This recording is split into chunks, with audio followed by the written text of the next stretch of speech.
Hello and welcome to day 21, Saturday the 2nd of May, and we're looking at John 21 verse 26 to 29. I've entitled this little reflection, A Movement from Lockdown to Freedom. John 21:26. A week later, his disciples were in the house again and Thomas was with them.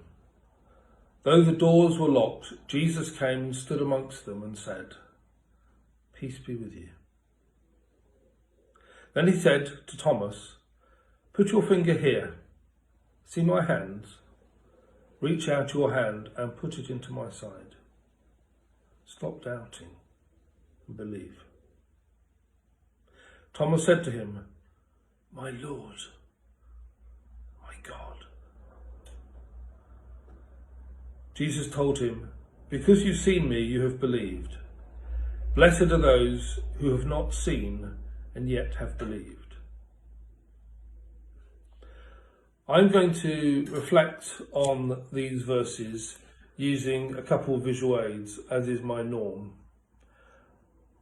The movement from lockdown to freedom, or from fear to belief.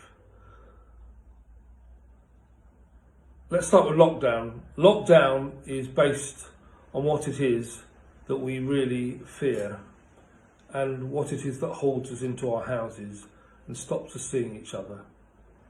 The disciples were locked down. Why? I've got a visual here. The visual is of a lump hammer and a spike. The lump hammer and the spike were what pierced Jesus and pinned him to the cross. Anybody who saw Jesus dying knew that he couldn't get off the cross because of the Roman centurion and his soldiers. It's quite rational to believe that when Jesus died, he couldn't get up again. He was dead. Thomas was a man who believed in rational conviction of his eyes and what he knew was true, that once you were dead, you were dead. We know that COVID-19 is real.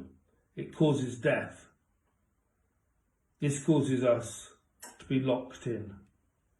The lockdown for the disciples was the Roman soldiers and Jewish authorities. They were frightened of these people who had killed their Lord.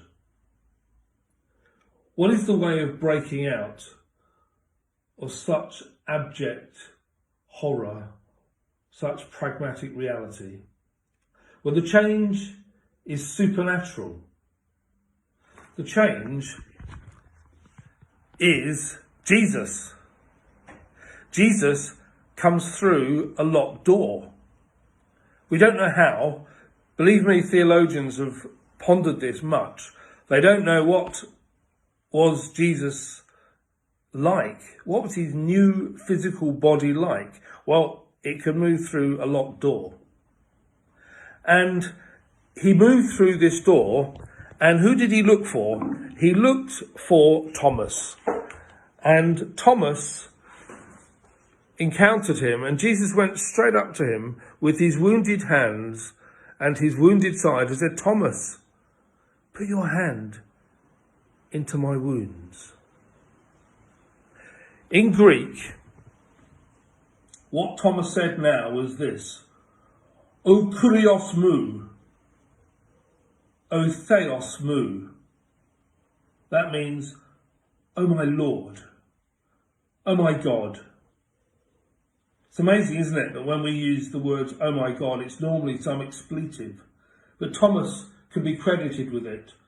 "Oh my God, you really are real, Lord Jesus."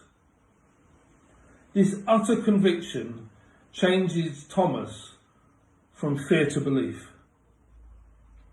For me, this is the greatest evidence in the resurrection, that there's a straightforward and rational person like Thomas who knows that Jesus is dead, but now is changed. O kurios mu, O theos mu. For us, we are rational people too. We know that COVID-19 is killing people. We know that we are in danger if we encounter the other. But Jesus calls us to move through locked doors and to encounter the other.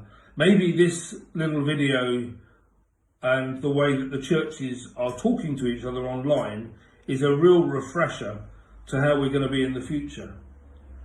And I had a little idea talking with the Vicar Matt, which is maybe next week we should start having a Bible study, a virtual Bible study where we can see each other and we read one of the letters of Paul, maybe 1 Thessalonians, and we consider how the early church began to live differently because Jesus is alive. And I've called this Bible study A Rule of Life in Lockdown. Have a little look at our website, and we are going to